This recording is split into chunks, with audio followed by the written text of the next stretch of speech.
Hello everyone. Last video जो हमने and किया वो हमने एंड किया है मल्टीनोमियल थ्योरम्स के कुछ मल्टीनोमियल थ्योरम का जनरल टर्म हमने बता के एंड किया है और टोटल नंबर ऑफ टर्म्स कितने होंगे वो बता के हमने एंड कर दिया। ठीक है, तो अब कुछ पर्टिकुलर केसेस हम डिस्कस करेंगे। लिख लेते हैं टॉपिक, पर्टिकुलर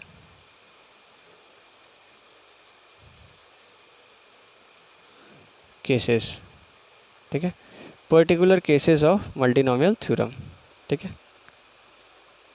चलो तो इन पर्टिकुलर केसेस में हमने पढ़ना क्या है। ठीक है, पहला तो ये पढ़ना है, first is x plus y plus z to power x plus y plus z to power n पढ़ना है हमें। ठीक है, तो इसका एक्सपेंशन क्या होना चाहिए। ठीक है, इसका एक्सपेंशन क्या होना चाहिए वो पढ़ना है हमने। दूसरा पढ़ना है, तो पहले हम इसका फर्स्ट ही पहले डिस्कस कर लेते हैं, फर्स्ट पहले क्लियर कर लेते हैं, उसके बाद हम दूसरे पे आएंगे। ठीक है, तो in the expansion of x plus y plus z to power n, अब देखो मल्टीनोमियल थ्योरम हमने पढ़ा है तो उससे हमारा हो जाना चाहिए solve summation of r plus s plus t plus s plus t, ठीक है, is equal to n factorial n upon r factorial s factorial and t factorial into x to power r into y to power s and z to power t। ठीक है, ये हो जाएगा इसका expansion. ठीक है, अब नंबर ऑफ टर्म्स कितने होंगे। ठीक है, तो इस एक्सपेंशन में नंबर ऑफ टर्म्स कितने होंगे। ठीक है, number of terms is equal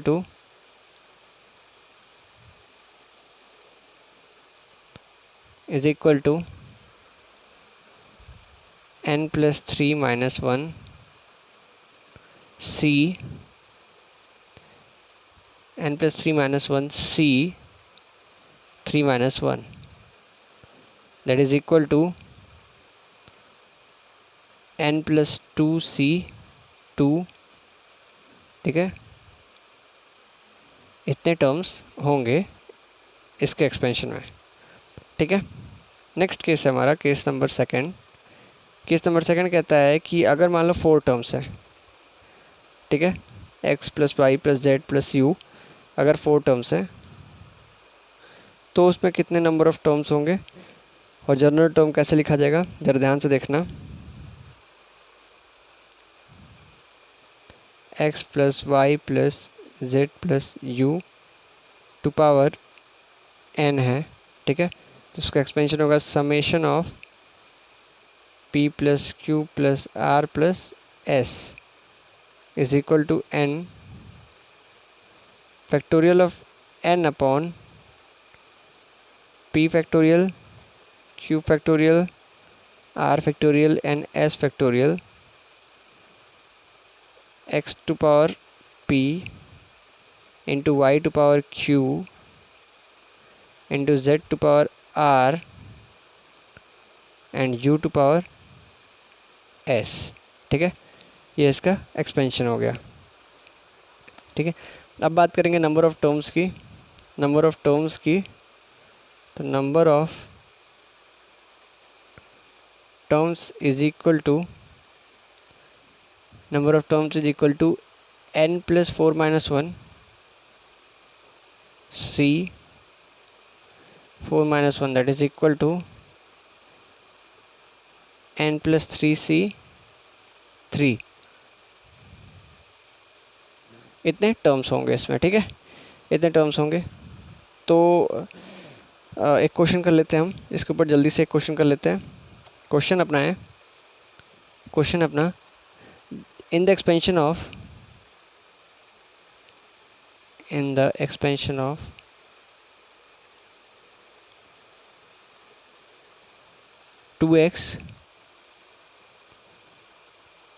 2x plus y plus 3z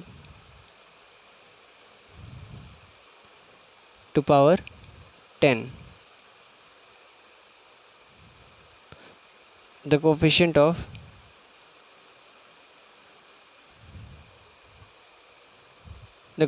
of x square y to power 5 z to power 3 is, इसका कोफिशिएंट क्या होगा। अब देखो मैं फिर से वही बोलूँगा कि वीडियो को पॉज करो, जाओ आगे क्वेश्चन करो पहले, ठीक है, उसके बाद फिर वापस से वीडियो पे आना और उसका सॉल्यूशन देखना और आंसर मैच करना, ठीक है। आई होप तुम सब ये करते भी होगे, ठीक है। तो देखो हमें पता है कि अगर 3 टर्म का एक्सपेंशन कर रहे हैं हम, 3 टर्म का एक्सपेंशन करें तो क्या लिखेंगे, 2x plus y plus z to power 10 का एक्सपेंशन लिख रहे हैं, तो summation of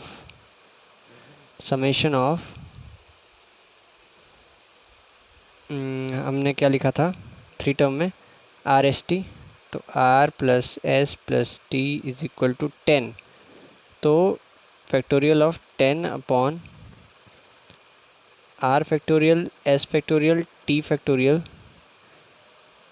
2x to power आर y to power t and 3z to power y to power s and 3z to power t। और हमें निकालना क्या है, x square y to power 5 और z 3। तो देखो r इज इक्वल टू क्या हो गया, 2 स्क्वायर है तो y टू पावर 5, तो s क्या हो गया 5 और t इज इक्वल टू क्या हो गया 3 हो गया। तो पुट कर देंगे वैल्यू, ठीक है। Summation of 10 factorial upon 2 factorial into 5 factorial into 3 factorial 2x to power 2 y to power 5 3z to power 3, ठीक है। ये वैल्यूज़ आ गई, ठीक है। तो इसका जनरल टर्म कैसे लिखेंगे, समेशन साइन हट जाएगा, 10 factorial upon 2 3 5 2 factorial 3 factorial and 5 factorial. अब 2 to power 2 is 4 into 3 to power 3 is 27 x square y 5 and z cube, ठीक है। तो क्या आ जाएगा इसका general term, so the coefficient of x square y to power 5 and z cube is equal to 10 factorial 2 factorial into 3 factorial into 5 factorial into 2 square into 3 cube। ये होगा आपका coefficient of x square y 5 and z cube, ठीक है। और हमें question में यही कुछ बताना था, ठीक है, यही क्वेश्चन में बताना था हमें। चलो अब लिख लो, टॉपिक लिख लो, प्रॉपर्टीज़ ऑफ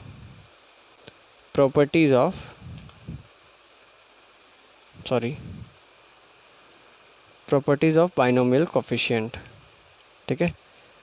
प्रॉपर्टीज़ पे भी टॉपिक अभी मत लिखो, एक काम करते हैं, एक क्वेश्चन और लगा लेते हैं, एक क्वेश्चन और सॉल्व कर लेते हैं, तब उसके बाद टॉपिक डालना, प्रॉपर्टीज़ हम करेंगे। एक क्वेश्चन और लिख लो, ठीक है। तो क्वेश्चन है the number of terms containing x to power 5 number of terms containing x to power 5 in the expansion of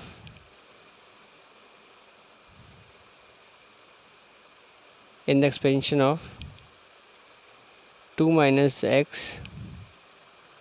plus 3x square to power 6 is, ठीक है। तो इसको सॉल्व करेंगे, फिर से मैं वही बोलूँगा कि वीडियो को पॉज करो, क्वेश्चन को सॉल्व करो, उसके बाद वापस से वीडियो पे आओ, ठीक है। तो वीडियो को तुमने पॉज किया, अब तुम वापस से वीडियो में आए हो तो क्वेश्चन सॉल्व कर लिया होगा तुमने, ठीक है। और नहीं किया है तो यहाँ पे ध्यान से देखो, ठीक है। तो इसका इस टर्म का एक्सपेंशन क्या होगा, summation of p plus q plus r is equal to 6 factorial upon p factorial q factorial and r factorial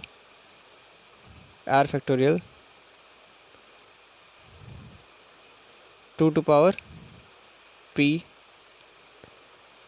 minus x to power q and 3x square to power r। ठीक है, ये values हमने इस पे put कर देनी है। ठीक है, अभी क्या करना था हमें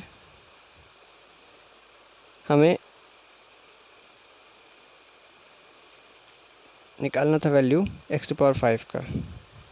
ठीक है, तो हमें आर एस टी की वैल्यू भी तो जाननी पड़ेगी। सॉरी, आर एस टी नहीं, यहाँ पे हमने पी क्यू आर लिया है, तो हमने पी क्यू आर की वैल्यू जाननी पड़ेगी। ठीक है, तो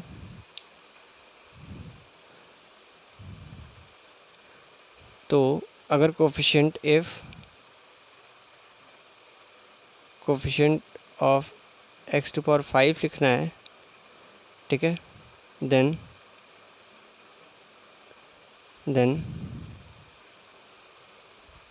p plus q plus r, या यूँ कहें कि p plus q plus r नहीं, q plus 2r is equal to 6 हो जाना चाहिए। ठीक है, या 5 हो जाना चाहिए, सॉरी, क्योंकि 5 है ना, x टू पावर 5 का कुछ, तो q plus 2r is equal to 5 हो जाना चाहिए। ठीक है, और हमें पता है p plus q plus r is equal to 6 है। ठीक है, तो क्या आ जाएगा वैल्यू, देयरफॉर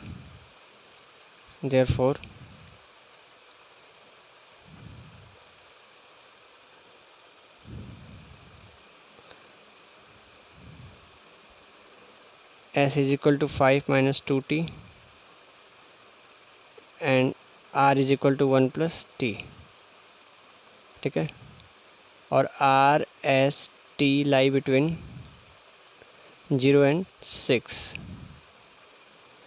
तो in that case t is equal to 0, t जो है 0 हो जाएगा। फिर से मैंने पी क्यू आर को आर एस टी के टर्म में लेके आया। ठीक है, चलो ठीक है, तुम R S T P Q R खुद ही डिफ्रेंशिएट कर सकते हो। T is equal to 0 put कर दिया हमने, और P is equal to P Q R S और टी है। ठीक है ना, पी क्यू आर को आर एस टी के फॉर्म में ऐसे लिख सकते हैं। ठीक है, T is equal to 0 for gives r is equal to 1 and s is equal to 5। t is equal to 1 क्या देगा, r is equal to 2 और s is equal to 3, and t is equal to 2 क्या देगा, r is equal to 3 and s is equal to 1। ठीक है, तो ये जो है 3 टर्म्स ऐसे आएंगी, तो 3 टर्म्स, 1 2 और 3 terms, 3 terms contain the coefficient containing x to power 5। ठीक है, these 3 terms। चलो भाई, तो अभी हम पढ़ेंगे प्रॉपर्टीज ऑफ बाइनोमियल कोफिशिएंट।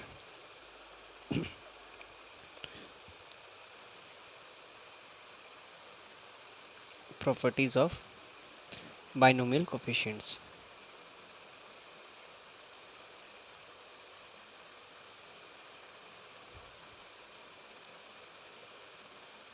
ठीक है, तो प्रॉपर्टी नंबर 1 क्या कहता है, प्रॉपर्टी नंबर 1 हमें कहता है कि in the expansion of 1 plus X to power n, in the expansion of 1 plus X to power n, the coefficient of the term, the coefficient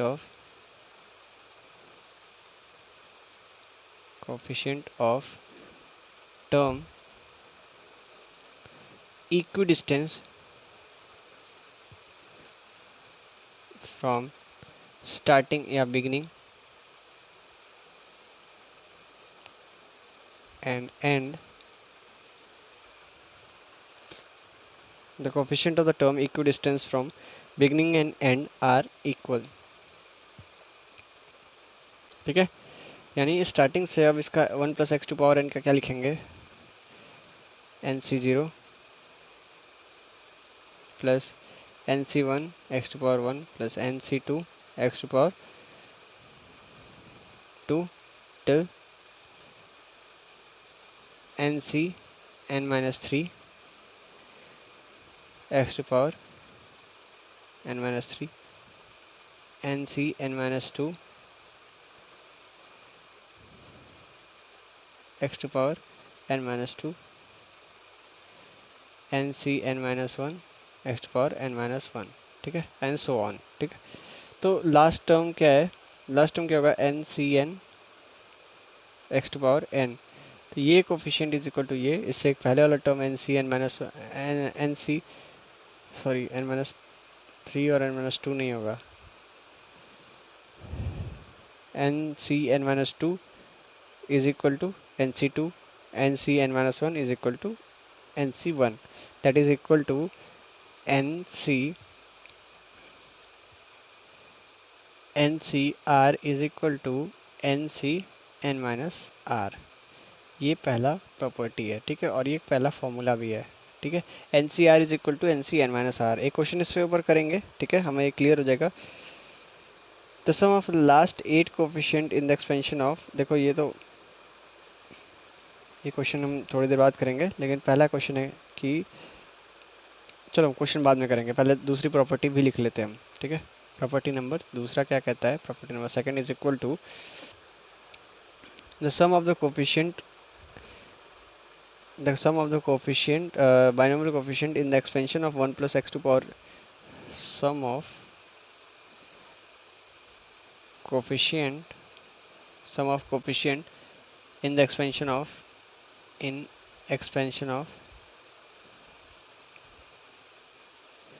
1 plus x to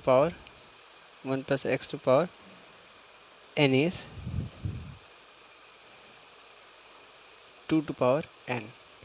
ठीक है, 1 plus X to power N का coefficients का sum जो होता है वो क्या होगा, वो होगा हमेशा हमारा 2 टू पावर एन, यानी कि आसान भाषा में C0 plus C1 plus C2 plus C3 till Cn is equal to 2 to power n होगा. ठीक है, चलो तो अब क्या करते हैं, एक क्वेश्चन कर लेते हैं. ठीक है, the sum of the last 8 coefficient in the expansion of, question है sum of last 8 coefficient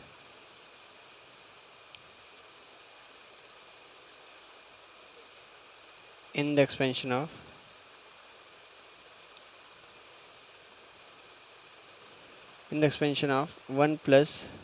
1 plus x to power 15. अब देखो पावर कितना है, 15 है, तो टोटल नंबर ऑफ टर्म्स कितने होंगे, 15 प्लस 1 16 होंगे.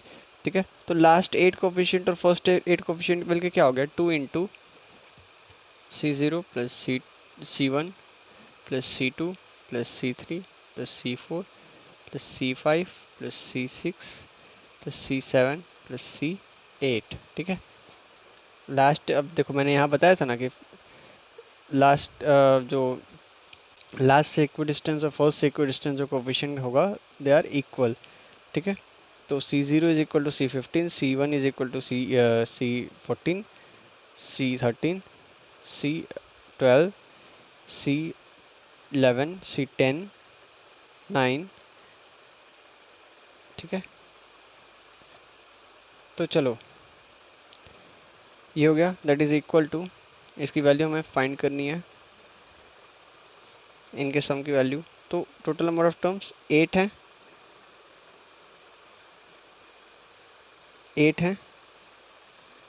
तो 2 टू पावर 14 अपना 2 टू पावर 15 होगा इसका सम. ठीक है, तो C0 plus C1 plus C2 plus C3 plus C4 till C8 is equal to 2 to the power 15 by 2 that is equal to 2 to the power 14। हो गया सॉल्व, इजी है, ठीक है। चलो प्रॉपर्टी नंबर थर्ड भी देख लेते हैं। प्रॉपर्टी नंबर थर्ड लिख लो। प्रॉपर्टी नंबर थर्ड नंबर की प्रॉपर्टी क्या कहती है? कहते हैं the sum of the coefficient of the odd terms in the expansion of 1 + x to the power n, the sum of coefficient of odd term in expansion of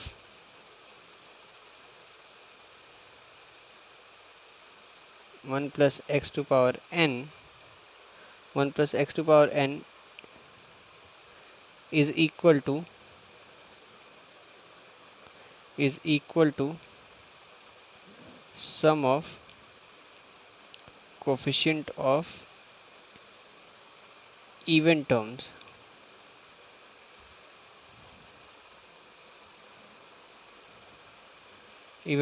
and each is equal to 2 to the power n - 1। ठीक है, मतलब क्या कहने का मतलब है? कहने का मतलब आसान में C0 + C2 + C4 + C6 till C and तो पता ही नहीं, एन तक है ना, C1 + C3 C5 C7 and so on. ठीक है, तो ये इन दोनों का इसका सम और इसका sum are equal to 2 to the power n - 1। ठीक है, चलो एक और प्रॉपर्टी कर लेते हैं। प्रॉपर्टी नंबर 4 एक क्वेश्चन कर लेंगे, इसके बाद हम property number 4 and property number 5 के बाद हम क्या करेंगे, क्वेश्चन कर लेंगे। तो प्रॉपर्टी नंबर 4 कहता है कि if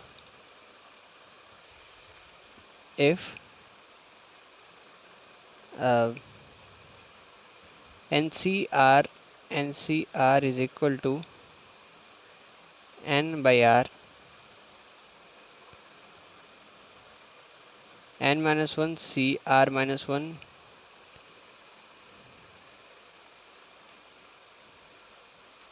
is equal to n by r, n - 1 by into n - 1 by r - 1।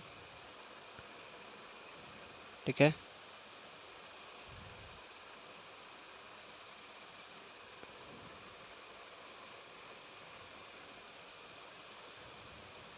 NCR is equal to this is equal to n - 2 CR - 2 this। ठीक है ना, तो इसका प्रूफ करने की तो ज़रूरत नहीं है। ठीक है, क्यों? क्योंकि यहाँ से n हमने कॉमन ले लिया, यहाँ नीचे से r कॉमन ले लिया तो n - 1 CR - 1 हो गया। यहाँ से n कॉमन लिया, r कॉमन लिया और n - 1 भी कॉमन लिया, r - 1 भी कॉमन लिया तो n - 2 R - 2 हो गया। ठीक है, तो इसका तो प्रूफ करने की हमें कोई ज़रूरत नहीं है। ठीक है, तो ये हमारा प्रॉपर्टी नंबर 4। प्रॉपर्टी नंबर 5 देखते हैं। प्रॉपर्टी नंबर 5 कहता है कि C0 - C1 + C2 - C3 + C4 - C5 + C6 and so on। तो -1 to the power n Cn is equal to 0। क्यों? एक टर्म पॉजिटिव, एक टर्म नेगेटिव, एक टर्म पॉजिटिव, एक टर्म नेगेटिव, सारा कैंसिल होकर 0 हो जाएगा। ठीक है, तो इसको समझाने की तो ज़रूरत नहीं है, तो सिंपल है। ठीक है, तो यहाँ तक हमने पढ़ लिया प्रॉपर्टी नंबर 5 तक। नेक्स्ट वीडियो में प्रॉपर्टी नंबर 5 के बाद हम क्वेश्चन एक करेंगे, उसके बाद फिर आगे की प्रॉपर्टीज़ पढ़ेंगे। और देखो ये जो टर्म हमने, ये जो प्रॉपर्टीज़ हम पढ़ा रहे हैं ना, ये जो प्रॉपर्टीज़ हम पढ़ रहे हैं अभी, ठीक है, ये बहुत इंपॉर्टेंट है ठीक है। तुम्हारा जेई और बोर्ड्स दोनों के पॉइंट ऑफ व्यू से बहुत इंपॉर्टेंट है, तो इसको बहुत ध्यान से पढ़ना, ठीक है। तो मिलते हैं नेक्स्ट वीडियो में, टिल देन थैंक यू।